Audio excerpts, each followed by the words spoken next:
I believe that the devolution of corporation tax has by far the greatest potential to deliver a step change in the performance of our economy and provide us with a powerful economic lever to help to rebalance our economy.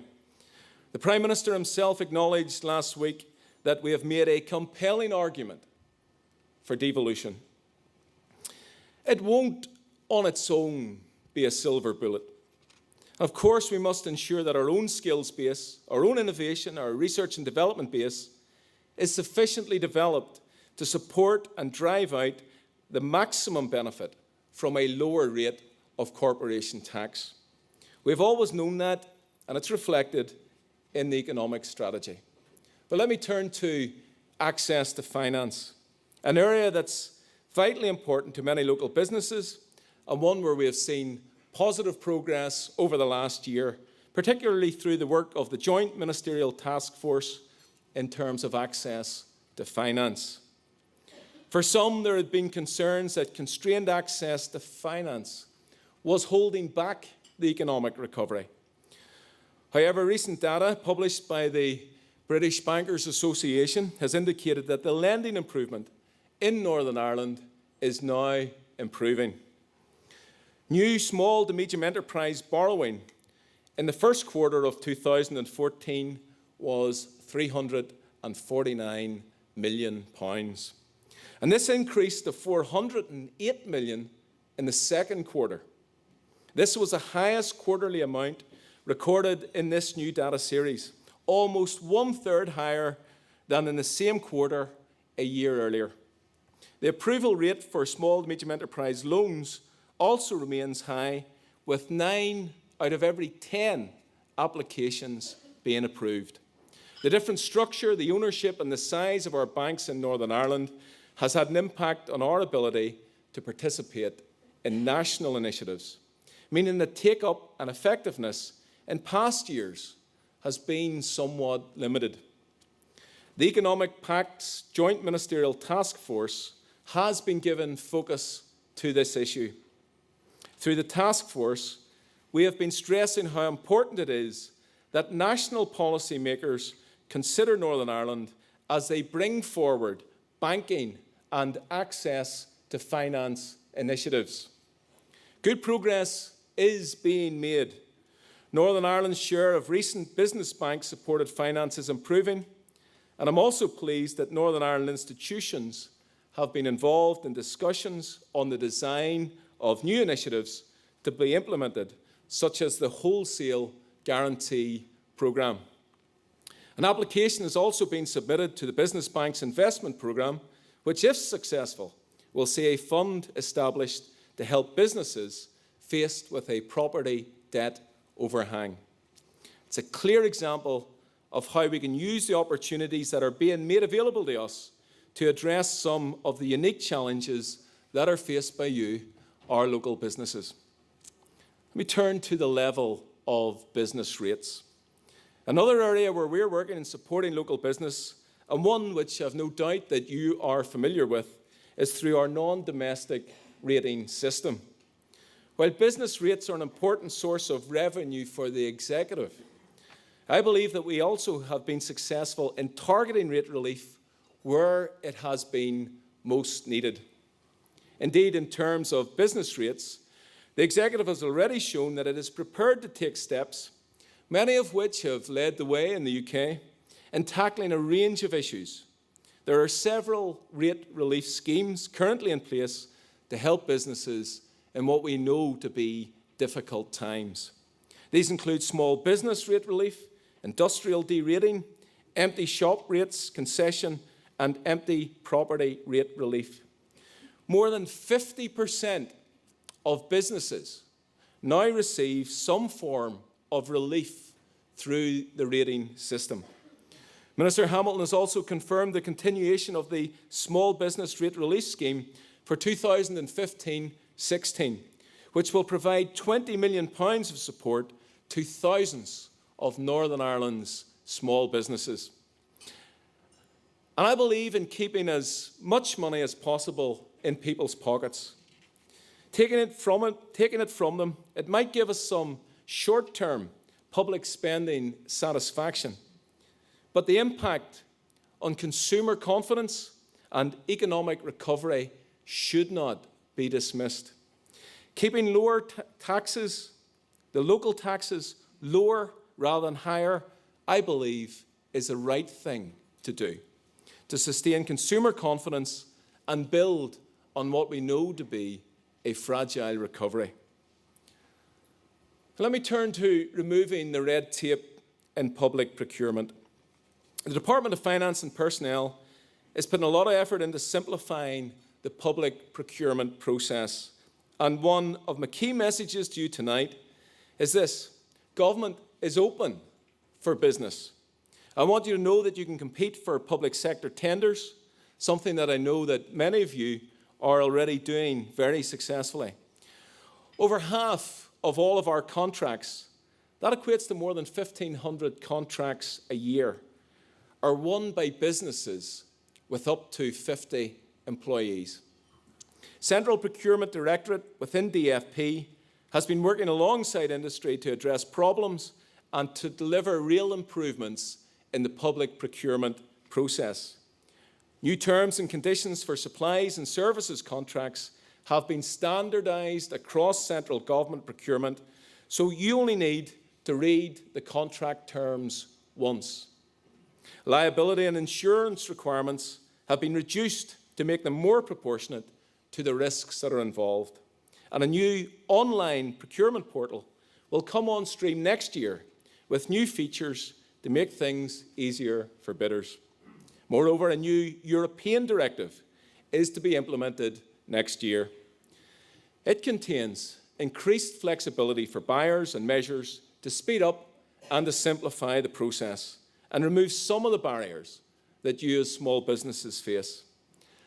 And then I turn to lessening the dependency on the public sector. Finally, I also wanted to touch upon our aim to have the most innovative public sector in the world.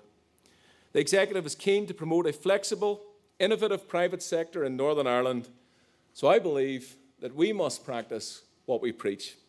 The Executive's draft budget for 2015-16 sets out a stark picture for public expenditure in Northern Ireland. Beyond the immediate 1.6% cut in the Executive's resource budget for 2015-16, further reductions are looming.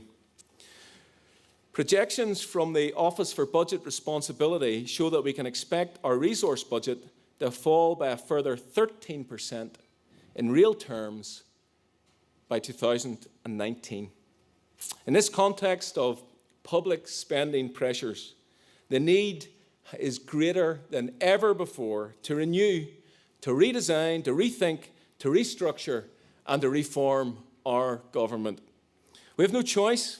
If we're serious about growing and rebalancing the private sector and achieving our long-term objectives and ambitions for Northern Ireland, we have to reform the way that we deliver government.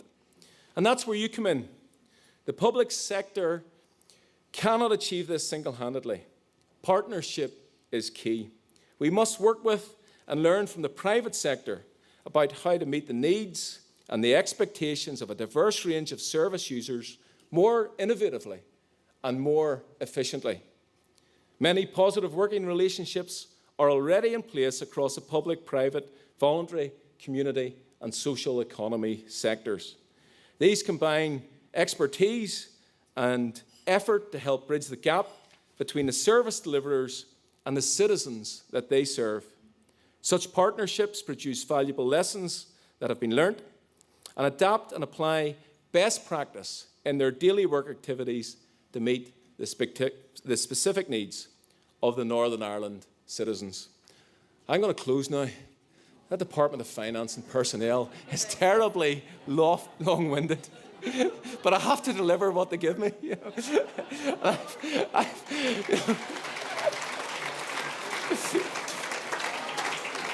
And I know I'm up against dinner, which is going to be served soon, so don't let me delay any further.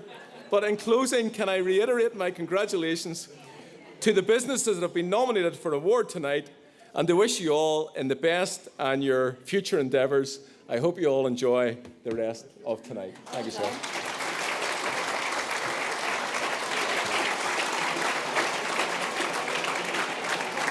That was a mammoth speech indeed.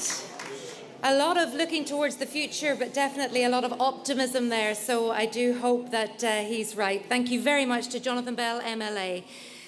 Now, the Junior Minister referred in his speech to the importance of local business. Some of Northern Ireland's best-known employers and most recognisable brands started off with support from their local enterprise agency. They started off with support from many of you in the audience tonight. And here are just two of them.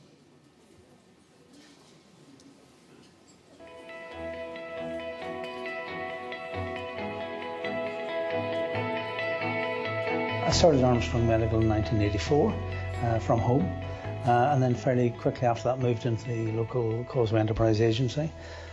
For me, the positive really was the fact that we could move in with a month's notice and out with a month's notice. That was a big deal for me at that stage. The help and the assistance we got, and the very fact that we were able to produce a professional face, if you like, to our customers, very important for me in those early days. We're manufacturers of disposable respiratory products that are actually used in intensive care situations, life support situations, or indeed anaesthesia situations. We're now exporting to over 50 countries, and we're have always been actively involved in research and development for new products. This moment in time is no exception to that. And as I say, we've currently 115 people working for the company. I believe that Northern Ireland is a terrific place actually to do business, especially the fact that our products, the quality of our products that we're selling on the world stage. For example, last year we visited 34 different countries from here, a small group of people. Some of those countries we visited 2 and 3 times. Our customers love the quality of our products and the competitive price. Then when we invite them over here and they come and they meet us and they see, we take them around the North Coast and the Giant's Causeway and Dunluce Castle and so on. And the look on their faces is quite incredible. And so Northern Ireland, this is a great place to bring people to. The whole area, I had comments the other day about how clean the whole area was. People appreciate that. We're very proud of it as we bring people to it. So I would like to encourage the executive, the Northern Ireland executive, to please place the economy top of your priority list. It is so important. It's not just a matter of the products that we're selling and exporting, it's a matter of bringing more people to Northern Ireland. Very important to us. Forest Feast is our brand name. We registered Forest Feast in 1996. We import and pack dried fruit, nuts and seeds from all over the world, from pretty much every continent. We bring the snacks into our factory in Portadown, where we employ in excess of 70 people, and we make creative, innovative, exciting snacks. We now export the brand to in excess of 30 countries globally. I approached Sido, which is our local Craigavon Enterprise Centre, and I had hired a 1,000 square foot dedicated food hall, and it was ideal because it was a month in, month out lease, and I was always told to start my business with variable costs. So we were delighted to be associated with British Airways, and we became their partner for nut snacking within their airline across Europe, and we've now been supplying them for approximately 3 years. The association with British Airways has been particularly good for the brand, and it certainly has opened up other doors for the Forest Feast brand. In the last year, we've invested £1.5 million in the company. We've doubled our production facility. We've put in new state-of-the-art machinery into the business for both domestic and export supply. We will continue to build the team, and we have been recruiting and bringing in new resource. And we're looking at new exciting snacks for 2015, which have been very well received by our customers to date. At international exhibitions now, instead of just locally in London, we're now exhibiting in Germany and France, and in fact next month we're going to Beijing to exhibit the Forest Feast brand for the Chinese market. Portadown has been an excellent base for the company to date. We have a very loyal and very dedicated workforce. We find that the work ethic of the staff that we've got is fantastic. We cannot praise them enough for their hard work. And without the team that we have around us, we wouldn't be as successful as we are today.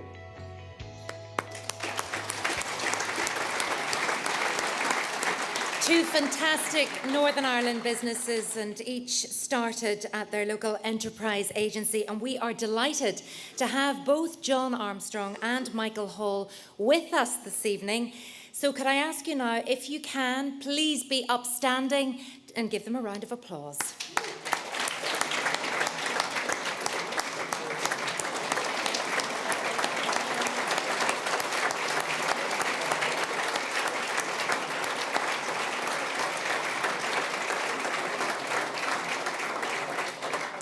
Many thanks. Now, no event of this kind is possible without the sponsors, and we are particularly delighted to have Legacy Wealth as headline sponsor for these 2014 Northern Ireland Enterprise Awards. I'm going to invite Keith Liggett now, Managing Director of Legacy Wealth, to the stage to say a few words. Thank you, Keith.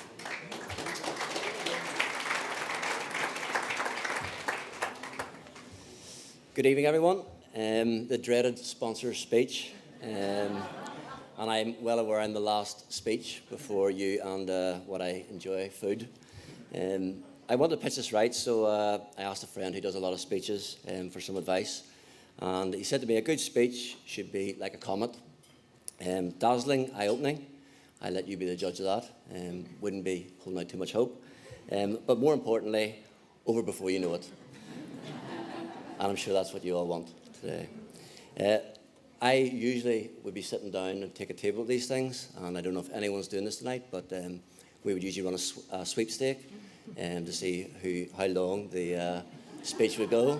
So I hope you've drawn a very small number, because it's not going to be long, I can tell you.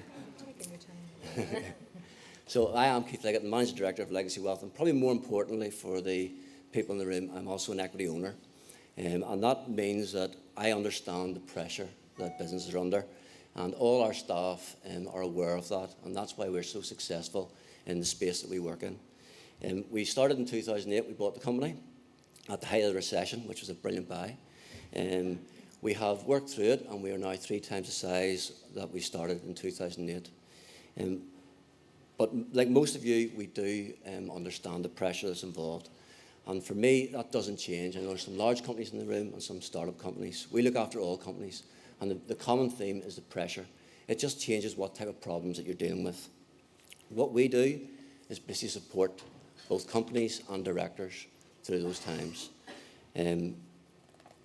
Sorry, a second. So what I'd like to do is effectively just thank all the support we've got from Enterprise and everyone in the room today. We're delighted to support this event. We have left leaflets on the table there for everyone to look through, just to see what we do as a business. When we support companies, we look at auto enrolment, group benefits, and for directors, we look at their individual needs as well. I would like to thank everyone in the room. I'd like to also say, sorry, I'm losing my speech here. I'd also like to say that I wish everyone good luck with the awards, and anyone who had, I reckon, 3 minutes, that's probably won the sweepstake. Well done.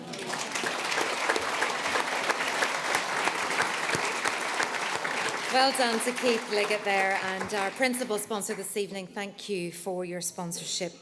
Now, you'll have also noticed, hopefully in front of you on the tables, envelopes from tonight's nominated charity, Brain Injury Matters. Now, Brain Injury Matters is a Northern Ireland charity dedicated to supporting people with acquired brain injury to rebuild their lives and reach their full potential in the community. Here is a short video highlighting the work of the charity.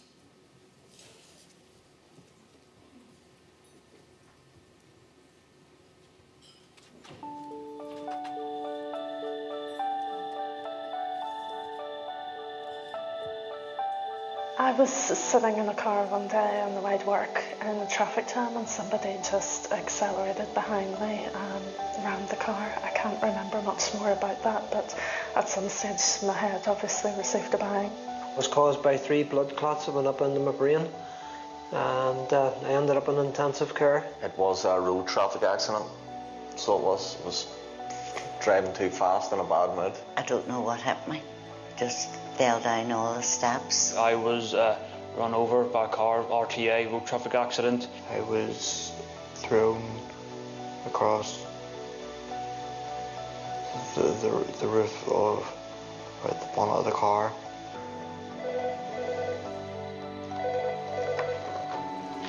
Good morning, Brain Injury Matters. Keelan speaking. How can I help? Can I just take your name and contact details, please? I had a professional job. I was working full time. I was also studying for masters, and there was a lot of travelling, a lot of socialising involved. And the moment I had a brain injury, all that just stopped. Before I had my brain injury, I was very, very active. I was always walking dogs, cycling, swimming. Before my brain injury, it was typical 17-year-olds just running about with your mates, just meet up with them, play pool, stuff like that, just taking everything for granted in life. The changes were catastrophic. You just seemed you're in a kind of a bubble. Then it was just all a blur. It's a very hard thing to explain. It's people being at the end of their tether with you. It's anxiety problems. It's everything that would be a stride to a normal person is totally different with somebody with brain damage. They need more time and patience. I knew my weaknesses, my personality, and overnight that all changed. I was told my personality was different. I lost a lot of my skills, the things that made me who I was, suddenly I couldn't do. And I didn't feel like myself anymore. People always think because you can talk and because you can move about by yourself that it's not an effect, but it is a big change in your lifestyle.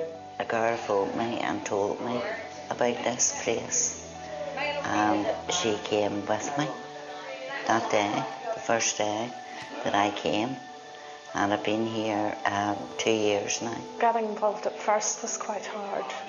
Talking to the people, remembering names, remembering faces, knowing who people were.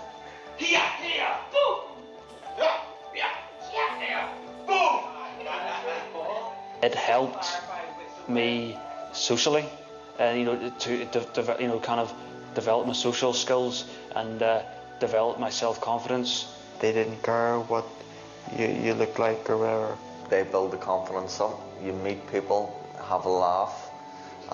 They're friendly people, easy to get on with, relaxed. You're a lot more sociable. But if you never had that, I don't know where I would be. I've met an awful lot of people here, and you can talk and tell them what happened to you, and they can tell me. The new friends were actually better than my old friends. Brain Injury Matters has really changed my life. It's got me out of the house, and it's very great staff, and they're fantastic. They really are brilliant. They're all very professional, and they've also got me up and about and walking about, which is a big change for me. Hi Elizabeth, come on in. And can you get from this one all the way to the bottom with your right arm? If I hadn't had Brain Injury Matters as somewhere to come and recover after my accident, I think I would still be at home. I would still be much more isolated. My family and I were still very much struggling, trying to find our way, trying to find information about brain injury and how to deal with that, how to approach the problems that we were facing, and we hadn't had any of that information. Brain Injury Matters is the place where we were able to speak to people about what we were going through. And without that, I think I'd still be at home, I'd still be trying to find a way in the dark.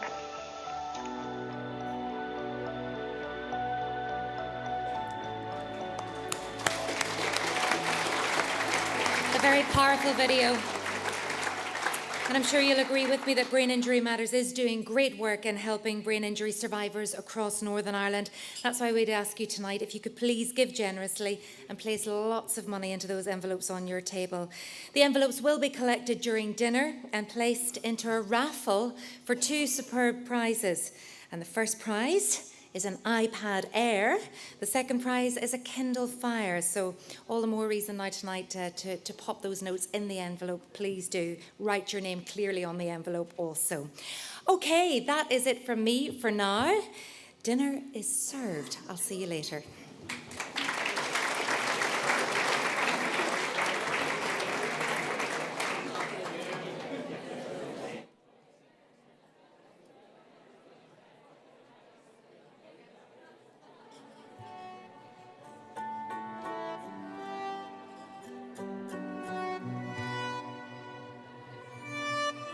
Last night was the last night you'll ever spend alone.